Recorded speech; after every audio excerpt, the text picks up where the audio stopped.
Doutora Rita de Cássia Santana Cortez, que é a presidente do Instituto de Advogados Brasileiros, que está em visita a Teresina, veio para a inauguração da subsede do Instituto dos Advogados. Bom dia, doutora Rita, seja muito bem-vinda ao Notícias da Boa. Bom dia, Nájila. Olha, obrigada pelo convite, é um prazer estar aqui com vocês. O prazer é nosso de lhe receber. Doutora Rita, e fale um pouquinho para a gente sobre a inauguração dessa nova sede. Qual é a função, a funcionalidade para os advogados e a importância dessa nova sede do Instituto aqui em Teresina? Bom, em primeiro lugar, eu tenho que dizer que o Instituto dos Advogados Brasileiros é uma instituição jurídica mais antiga das Américas. Não há instituição jurídica mais antiga que o Instituto dos Advogados Brasileiros. Nós completamos 178 anos de existência e sempre cuidando da cultura, da educação jurídica, e ao longo de todo esse tempo, das lutas, né, da advocacia, pelo aprimoramento da legislação brasileira. E, enfim, a gente vem trabalhando há 178 anos em prol do progresso do Brasil. Nós surgimos, inclusive, quando o Brasil proclamou a independência. A gente vem desde o tempo do Império, quer dizer, então, para você ver tem que muita história. Muita história, muito trabalho. E nós estamos inaugurando a nossa subsede exatamente junto com a comemoração do aniversário do Instituto dos Advogados do Piauí, que é presidida, inclusive, pelo Dr. Álvaro Mota, acho que todos já conhecem, que o Álvaro é uma liderança política aqui no Piauí. Álvaro, inclusive, presidiu a Ordem dos Advogados do Brasil aqui do Piauí. Enfim, a gente está fazendo um trabalho conjunto. Quando a subsede nossa vai servir como mais um elemento, mais um instrumento para que a advocacia tenha um espaço de discussão, um espaço de debate, que a gente possa aprimorar, inclusive, o ensino jurídico, a educação jurídica. Enfim, é um trabalho conjunto. Né? E não só com o Instituto dos Advogados do Piauí, mas também com a Ordem dos Advogados do Brasil, da seccional do Rio de Janeiro, Piauí. Da seccional do Piauí, que é tão bem presidida pelo Celso Barros. Então a gente está aqui fazendo um trabalho conjunto. Né? E a subsede está assim, às ordens da advocacia masculina, advocacia feminina. Eu tenho que registrar, né? Porque nós estamos no mês. Estamos na Semana das Mulheres. Nós estamos no mês das mulheres, no né? mês Na das comemoração mulheres. do Dia Internacional da Mulher. É um registro muito importante.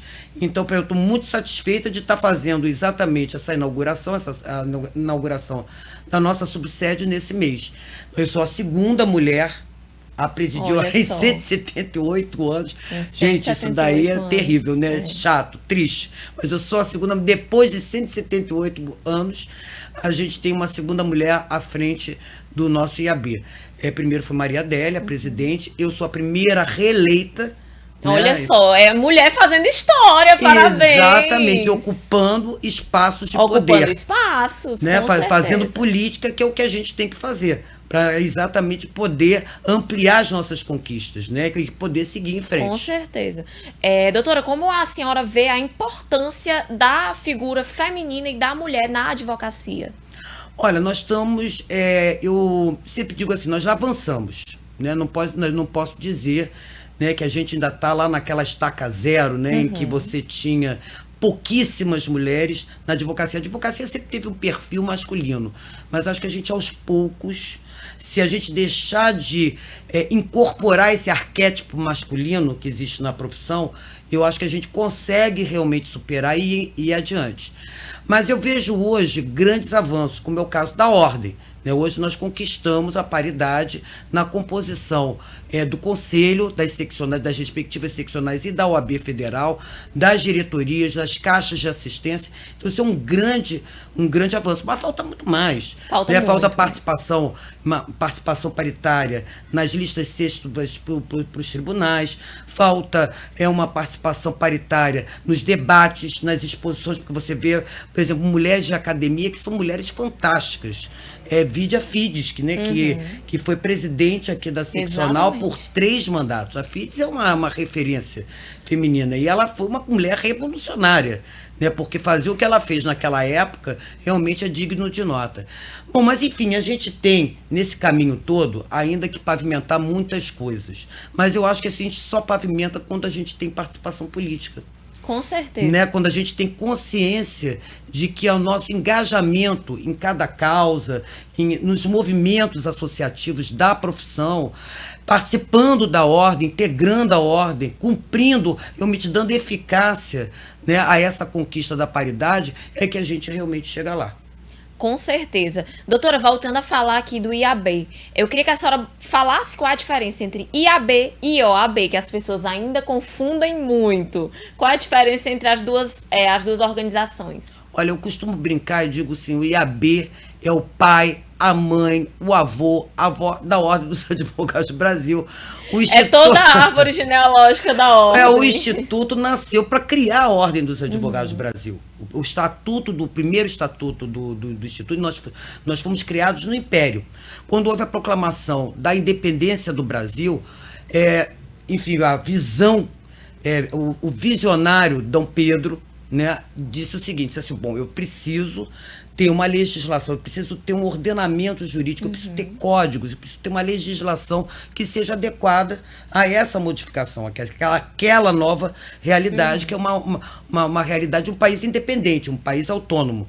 Ao mesmo tempo, como nós surgimos um pouco depois da criação dos cursos jurídicos no Brasil, nós íamos receber bacharéis que não poderiam mais ter uma formação de Portugal. Eles teriam que ter uma formação aqui no país, aqui no Brasil, e por isso surge o Instituto dos Advogados Brasileiros. Então, com esses dois objetivos. Um era realmente adequar a legislação a essa situação nova de independência do país. E a segunda, abrigar os novos bacharéis que viriam desses cursos jurídicos, exatamente montando uma agenda que fosse uma agenda específica dessa, vamos dizer assim, dessa nova advocacia que estava surgindo. Né? Então, tanto que o nosso nome, antes da criação da ordem, era Instituto da Ordem dos Advogados do Brasil. Então, enfim, nós tivemos o Levi Carneiro, foi o último presidente, né, do IAB, ele em seguida veio a presidir a ordem, e aí a ordem teve o seu caminho. Aí um olhar mais, com mais cuidado para as questões corporativas, né, para a questão profissional, né, de regulamentação da profissão, de registro, né, de atividade profissional. O IAB ficou mais com a parte acadêmica, né, exatamente cuidando, né, formando um pensamento jurídico a partir do seu quadro social, a partir das pessoas que, enfim, que se aglutinaram em torno do Instituto. E é importante falar sobre a formação acadêmica mesmo, porque o advogado, ele não é advogado só quando ele termina e recebe a carteirinha da OAB. Esse advogado é uma construção.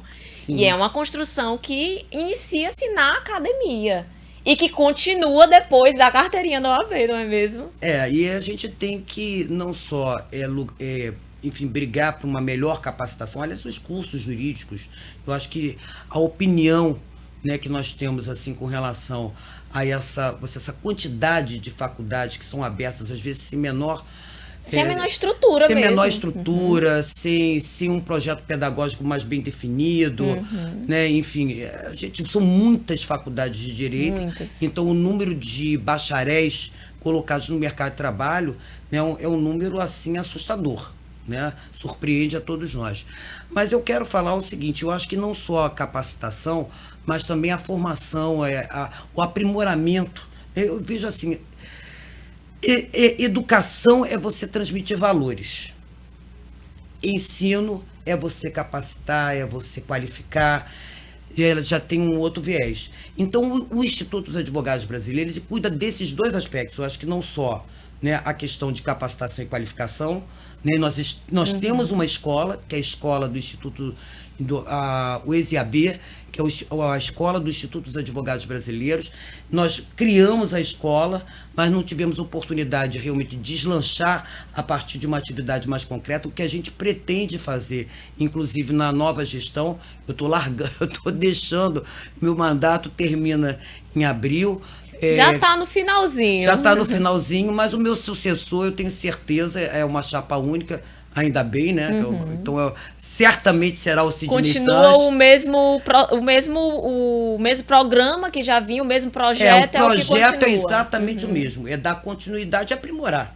Né? Então, eu acredito que nessa nova gestão, a gente realmente coloque a escola para funcionar assim, com a sua plena capacidade, que a gente realmente consiga alcançar os objetivos da própria criação da escola. Com né? certeza. Eu tenho certeza que a gente vai chegar a esse, vamos dizer assim, essa meta que nós traçamos, ainda que seja na gestão do Sidney. Na próxima. Porque eu vou ficar com pena.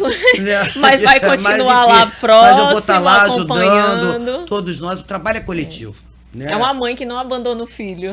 Com certeza. Doutora Rita, e quanto à importância da subsede no Piauí e quais são as vantagens para o Piauí contar agora com a subsede do Instituto? Eu acho que é mais uma instituição que veio para somar. Eu digo, cada um tem o seu perfil, cada um tem a sua meta, né? Cada um tem a sua, vamos dizer assim, objetivos. Existem objetivos que não são objetivos iguais, mas cada um, vamos dizer assim, no seu quadrado, para usar uma expressão popular, cada um no seu quadrado, a gente tem que realmente dar as mãos, né, para poder realmente lutar por melhorias na advocacia. Nós temos uma pauta enorme, né? A advocacia hoje sofre muito com criminalização, né, e com lesões que são causadas, né, às nossas prerrogativas. E então o IAB vem para exatamente dar os braços, né, à Ordem dos Advogados do Brasil, aqui do Piauí, ao Instituto dos Advogados do Piauí, que, como eu disse, eu não sei se eu cheguei a referir, mas está comemorando 90 anos. Não. Olha então, só. O Instituto dos Advogados do Piauí está comemorando 90 anos de existência. É muita história. É muita história. Então, estamos aí com as associações específicas, as associações de advogados trabalhistas, associações de advogados em vários segmentos do direito. Eu acho que todos unidos nós vamos conseguir realmente conseguir conquistar essas reivindicações que são pautas da advocacia especificamente e também conseguir alguma coisa melhor para a sociedade, não só para cidadãos e cidadãs aqui do Piauí, mas de todo o Brasil. E era exatamente essa pergunta que eu ia lhe fazer. O papel do Instituto para a sociedade no geral, que o papel e os benefícios vão muito além da advocacia. Quais são esses os principais para a sociedade? Eu acho que, em primeiro lugar, assim, pelo momento que a gente vive, né, que nós temos assim, crises de toda ordem. De toda ordem. É crise sanitária, é crise social, é crise econômica. Né, nós estamos vivendo... São várias pandemias dentro de uma mesma pandemia. Não, e milhares de pessoas desempregadas. Com né? certeza. Pessoas colocadas na informalidade. Eu digo até que existe, lamentavelmente, pessoas colocadas na clandestinidade, que elas não existem, né, para o Estado, enquanto cidadãos, né, enquanto direitos, enquanto portadores de direitos trabalhistas. São marginalizadas mesmo. Né, então ficam ali, às vezes, na fila para receber um benefício do governo e nem são identificados, nem conseguem nem ser identificados. Então a gente vive aí uma série de crises e principalmente de ataques à democracia.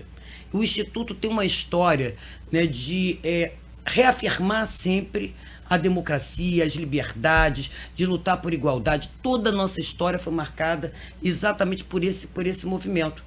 Né? A luta pela abolição da escravatura, a luta pelo primeiro voto da mulher, voto que feminino, fez 90 anos agora que também. fez 90 anos agora. Né? Aliás, é uma tristeza, né? 90 anos... Em desde quantos o primeiro anos de voto. história? Exatamente. E a gente com um número pífio, superior, né, e considerando que mulheres, a quantidade de mulheres é superior ao número de homens. Sim.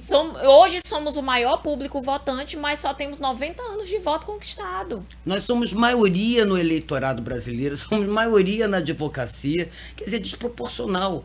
Né?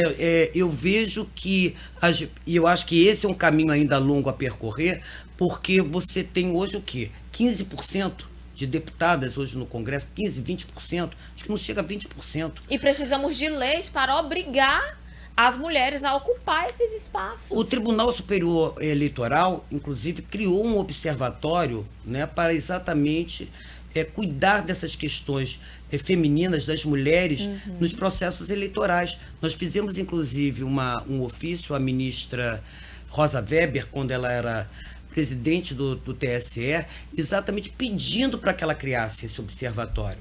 Né? O ministro Fachin, que acabou de assumir a presidência do Tribunal Superior Eleitoral, fala do machismo estrutural eleitoral, né? Então, da misoginia. Com certeza. Né? Então, enfim, quer dizer, existe esse reconhecimento, quer dizer, as pessoas sabem que a realidade tem que ser modificada, né? Mas o que fazer para que modifique? Só a gente ingressando, só a gente concorrendo, Somente. Participando do processo, Precisa do de processo mais político, participação. né? Então é você realmente participar, quando eu digo assim, é participação nos espaços de poder.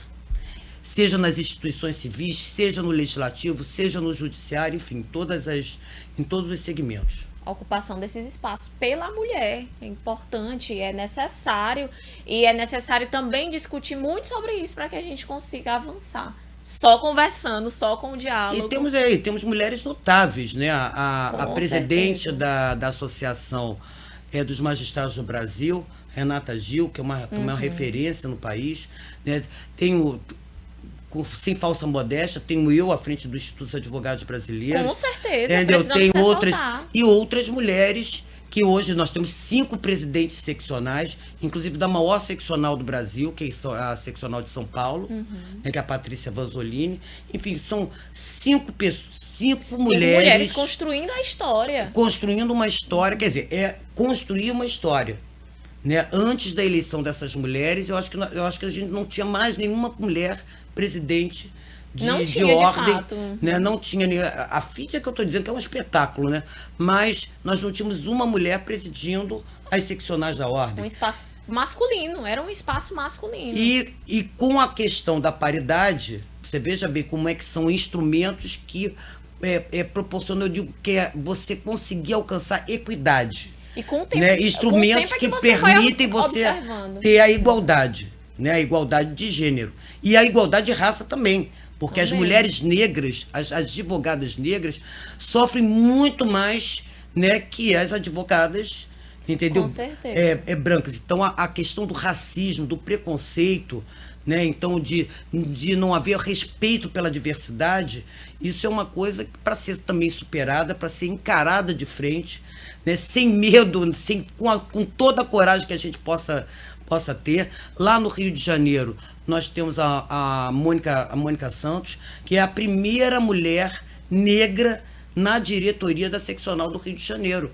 Parece que também nós temos uma mulher negra na seccional de São Paulo. São 2 mulheres. Nesse contexto, em várias seccionais, apenas 2 mulheres negras, né, pretas, ou eu não sei se agora é negras ou pretas, mas negras, eu costumo dizer que são negras, enfim, à frente, né, de uma diretoria, de uma seccional de ordem. E considerando que a primeira advogada reconhecida aqui no Piauí foi Esperança Garcia, uma escrava negra, é uma história que a gente não pode esquecer e que a gente deve sempre falar e mostrar a importância das mulheres ocuparem os espaços. Então eu tenho uma novidade para te contar. O Instituto dos Advogados Brasileiros vai criar uma medalha, nós temos várias medalhas. Então nós temos a Teixeira de Freitas, que é uma medalha que é dada de 2 em 2 anos, né, para juristas no país, que tem destaque no país. Nós temos a Levi Carneiro, nós temos a medalha Montezuma, temos a medalha Luiz Gama, que é uma medalha belíssima, inclusive, vamos dizer assim, a imagem, né, que consta na medalha, ela foi criada por Niemeyer, é uma medalha linda. E nós vamos criar a medalha Esperança Garcia.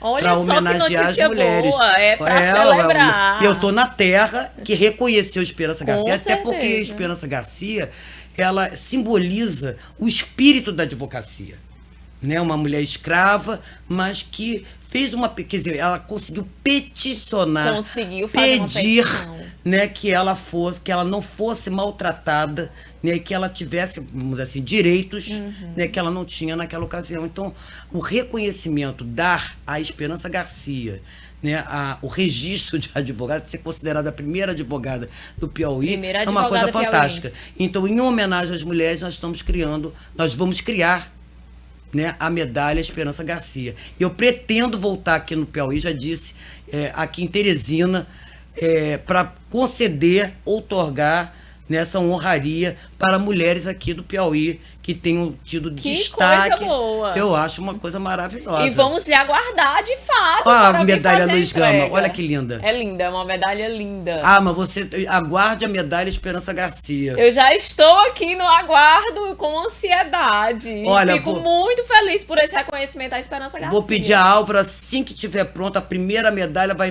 vou trazer aqui para Teresina para vocês Certinho. colocarem a imagem e Pronto, divulgar com certeza. essa outorga, porque vai ser uma medalha muito importante, tal qual é a medalha Luiz Gama, que é um reconhecimento do trabalho daqueles que lutam, né, por liberdades, que afirmam o Estado Democrático de Direito.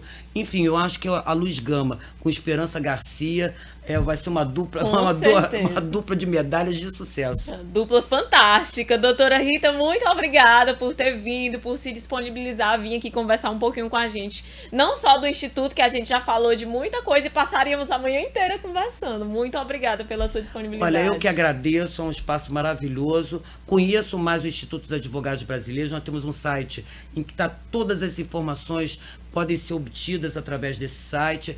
Procurem o Álvaro aqui no Piauí, não só no Instituto dos Advogados do Piauí, mas também na nossa subsede aberta para todos. Visitem e nos conheçam e principalmente se engajem na nossa luta. Muito obrigada. Bom dia, estamos de portas abertas e vamos lhe aguardar aqui quando vier fazer a entrega da medalha Esperança Garcia.